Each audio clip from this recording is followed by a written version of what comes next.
রমজান মাসের ২০ তারিখে ভারতীয় ট্যুরিস্ট ভিসা চালু ঘোষণা দিলেন তারেক রহমান। হঠাৎ এই সিদ্ধান্তে ভ্রমণ পিপাসু মানুষের মধ্যে তৈরি হয়েছে ব্যাপক আগ্রহ ও আলোচনা। কিভাবে, কাদের জন্য এবং কী শর্তে চালু হচ্ছে এই ভিসা, সব বিস্তারিত জানাব আজকের প্রতিবেদনে। প্রিয় দর্শক, আপনাদের সবাইকে স্বাগতম। আজ আমরা কথা বলবো ভারতীয় ট্যুরিস্ট ভিসা পুনরায় চালুর গুরুত্বপূর্ণ ঘোষণা নিয়ে। রমজানের ২০ তারিখে এক বিশেষ বার্তায় তারেক রহমান জানান, নির্দিষ্ট কিছু শর্ত সাপেক্ষে ভারতীয় ট্যুরিস্ট ভিসা আবার চালু করা হচ্ছে।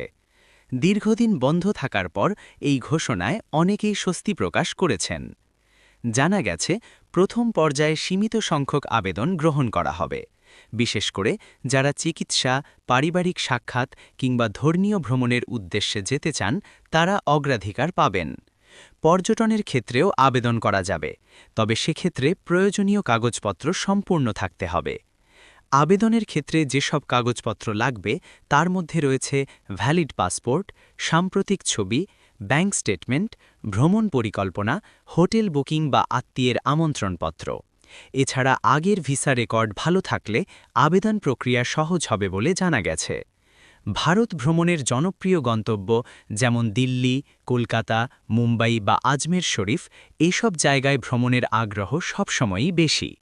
বিশেষ করে রমজান ও ঈদকে সামনে রেখে অনেকেই কেনাকাটা ও চিকিৎসার জন্য ভারতে যেতে চান। এই সিদ্ধান্ত তাদের জন্য বড় সুযোগ হিসেবে দেখা হচ্ছে। তবে সংশ্লিষ্ট সূত্র জানিয়েছে, ভিসা প্রাপ্তির পর ভ্রমণকারীদের অবশ্যই নির্ধারিত সময়সীমা মেনে চলতে হবে। ওভারস্টে বা ভিসার শর্ত ভঙ্গ করলে ভবিষ্যতে ভিসা পাওয়া কঠিন হয়ে যেতে পারে। তাই আবেদনকারীদের সব নিয়ম ভালোভাবে জেনে আবেদন করার পরামর্শ দেওয়া হয়েছে। এছাড়া অনলাইনের মাধ্যমে আবেদন প্রক্রিয়া সম্পন্ন করার কথা বলা হয়েছে, যাতে দালাল চক্রের হয়রানি কমে। আবেদনকারীদের নিজ নিজ তথ্য সঠিকভাবে পূরণ করতে হবে। কোনো ভুল তথ্য দিলে আবেদন বাতিল হতে পারে। এই ঘোষণার পর সামাজিক যোগাযোগ মাধ্যমে ব্যাপক আলোচনা শুরু হয়েছে। অনেকেই বলছেন এটি দুই দেশের মানুষের মধ্যে সম্পর্ক উন্নয়নের ক্ষেত্রে ইতিবাচক ভূমিকা রাখবে। আবার কেউ কেউ বলছেন বাস্তবায়নের প্রক্রিয়া কেমন হয় সেটাই এখন দেখার বিষয়। সব মিলিয়ে রমজানের ২০ তারিখে ভারতীয় ট্যুরিস্ট ভিসা চালুর এই ঘোষণা নতুন সম্ভাবনার দুয়ার খুলে দিয়েছে। যারা দীর্ঘদিন অপেক্ষায় ছিলেন তাদের জন্য এটি বড় সুখবর। তবে আবেদন করার আগে অবশ্যই সর্বশেষ নির্দেশনা ও শর্তাবলী জেনে নিন।